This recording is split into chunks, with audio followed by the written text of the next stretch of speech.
Economia. Em contato com a economista Diana Sampaio para analisar possíveis reflexos no mercado financeiro, na economia, depois dessa mudança no cenário político no Brasil, com a anulação das condenações do ex-presidente Lula e as declarações dele ontem. Diana, obrigado pela entrevista, o contato com a gente aqui em áudio e vídeo. Bom dia. Bom dia, ouvintes. Bom dia a todos da rádio. É um prazer estar aqui.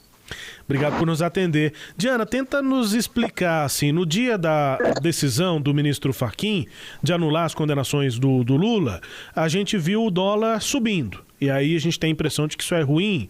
E ontem, na declaração dele, a gente viu o dólar caindo. E a gente tem a impressão que isso é bom. Enfim, qual é a reação? Houve, de fato, repercussão no mercado financeiro, na economia, por conta dessa mudança no cenário político? A decisão do ministro Fachin, do Supremo, ela colaborou, né, com uma tendência do mercado financeiro que já vinha calculando o impacto, principalmente da questão fiscal. A gente tem que colocar isso em primeiro lugar, né?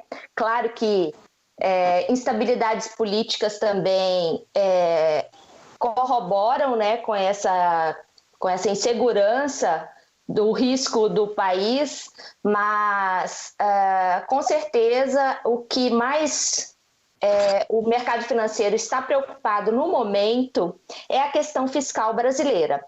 E a disputa presidencial, ainda para 2020, ela começa a apontar algum risco para o mercado financeiro, mas no curto prazo não seria necessariamente um risco Lula, por exemplo, né?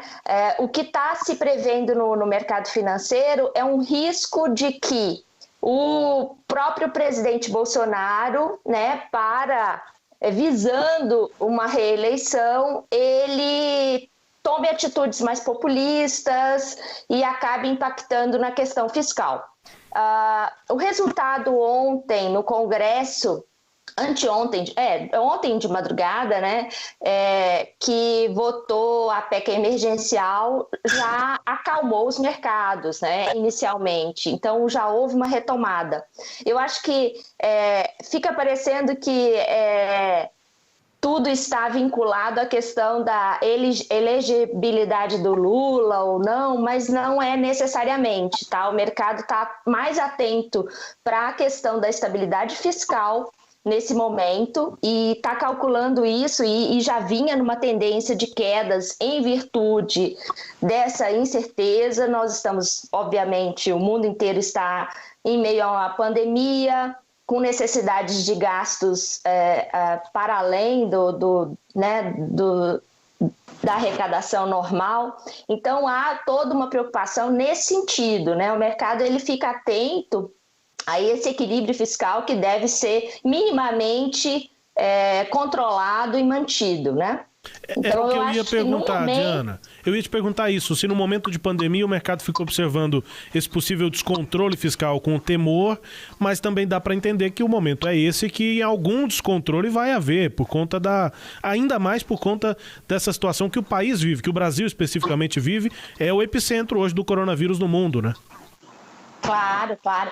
E eu acho assim que é exatamente isso que o mercado acompanha, né? A gente percebe que as ações do governo que favorecem a minimamente haver um controle e determinar uma mudança favorável para a questão fiscal já acalma os rumores, porque em outros momentos esse seria um cenário, se não houvesse a pandemia, realmente de maior preocupação. Mas com a pandemia, o que se espera é que haja realmente algumas soluções, né, no médio e longo prazo, para que não haja totalmente um descontrole. Então, o que o mercado está mais atento é para ver se, no caso do atual governo, se vai haver algum tipo de ação populista visando aumentar, digamos assim, a possibilidade de reeleição em 2022, né? Isso é que o mercado sinaliza como um risco atual. Porque a questão do Lula ainda tem um tempo, né, para ser... e o Lula em si, dizem alguns comentaristas, né, da Infomoney e outras, que ele em si não representa necessariamente um risco nesse momento, tá? E ele, como um grande negociador, já deve, inclusive, ter aliados no mercado financeiro, porque, enfim, isso já é uma questão não econômica, né? Mas ele fez algumas sinalizações naquele pronunciamento, na entrevista de ontem. A economista Diana Sampaio, Cileide Alves, conosco aqui no Sinal Aberto, analisando reflexos, né, no mercado financeiro e que são reflexos, pelo que eu entendi até agora, restritos. Existem influências, mas há também outras influências para esse humor do mercado. Cileide. Diana, eu entendi você explicar que a preocupação hoje é com o que Bolsonaro pode fazer, né, as medidas que ele pode adotar agora com vistas a se tornar mais popular para disputar a reeleição. Só que o que a gente percebe é que o Bolsonaro, nesses 2 anos aí, ele não cumpriu praticamente quase nada do que ele prometeu daquele discurso liberal. Ele se revela, cada dia que passa, completamente estatista, né? Assim, todas as vezes que ele pôde interferir, interferiu. A privatização mesmo, que era o principal programa dele, não foi executado. E por que até agora o mercado não reagiu a isso e começou a reagir só agora? Então, eu acho que é devido à conjuntura mundial da pandemia, essas pautas não se tornaram tão emergentes, né? Nós temos, por exemplo, pautas sanitárias, de aquisições de vacina e outras pautas que se tornaram, eu acho que, prioritárias nesse momento, que também não estão tendo a resposta que eu acho que até o mercado gostaria que tivesse, né? Apesar de isso representar gastos, mas as pessoas já comprovaram em outros países que a aceleração da vacinação ela diminui o tempo de desgaste econômico, né? Então, nesse caso, eu acho que devido ao fato novo da pandemia, essas pautas se tornaram mais urgentes e talvez o próprio presidente esteja perdendo a oportunidade, né, de investir naquilo que entende-se como o mais eficaz para a retomada econômica, né, nesse momento, que seria uma aceleração da vacinação, porque você, com a população imunizada, você tem condições realmente de desafogar o sistema de saúde e fazer a retomada econômica o mais rápido possível, né? É o que talvez o novo presidente dos Estados Unidos esteja fazendo e, obviamente, em países menores como Israel, que nós já vimos que 100% da população já está praticamente vacinada, e países menores da Europa. Então, o que a gente vê é que realmente há uma janela de oportunidade aí, inclusive, mas não houve uma harmonia entre os poderes, né? Entre o Ministério da Economia e o Ministério da Saúde, para que orquestrasse essa retomada econômica, né? Com medidas sanitárias rápidas, né? Pois é, mas a impressão que a gente tem é que o mercado não se importa com isso, né? O mercado só no dia do discurso, no dia da decisão do Fachin. Até tem memes circulando aí criticando isso, né? Quer dizer, o mercado está alheio, morrem, todo dia tem um recorde de mortes e o mercado nem aí para isso.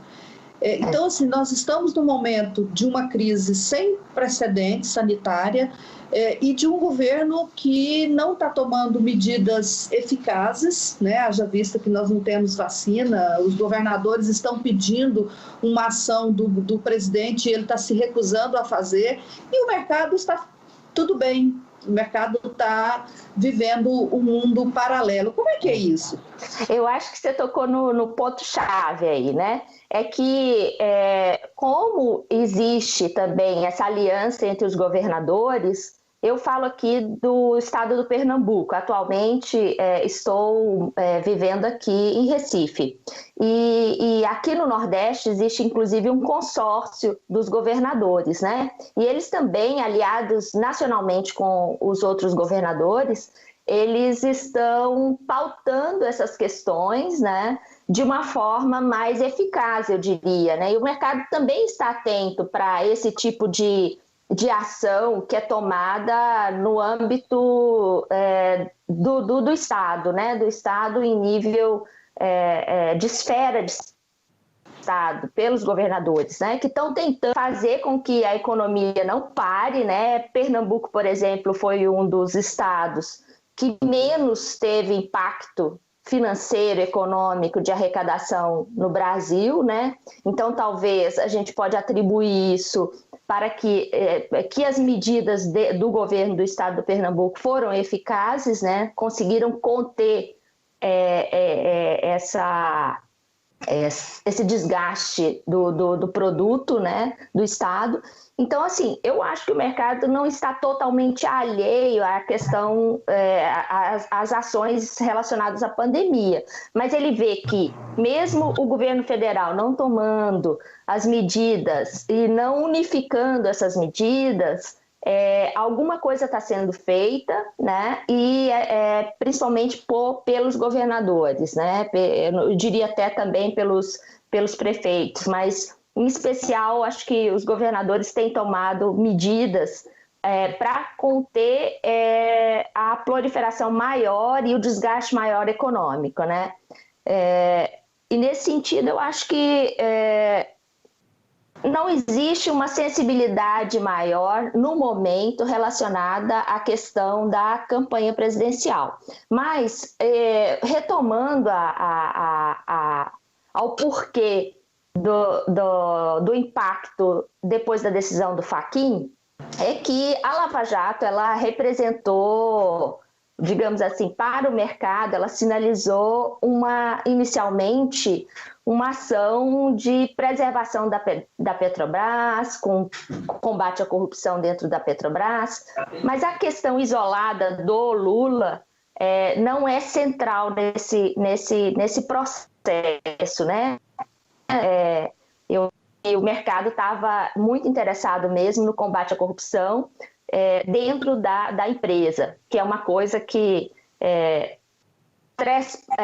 perpassa o histórico da empresa já de outros tempos, né?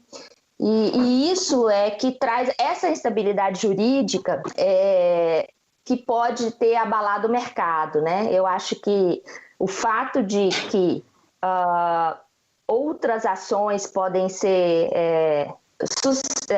sucedidas de desgastes e anulações é que pode ter impactado o mercado nesse momento da decisão do ministro Fachin.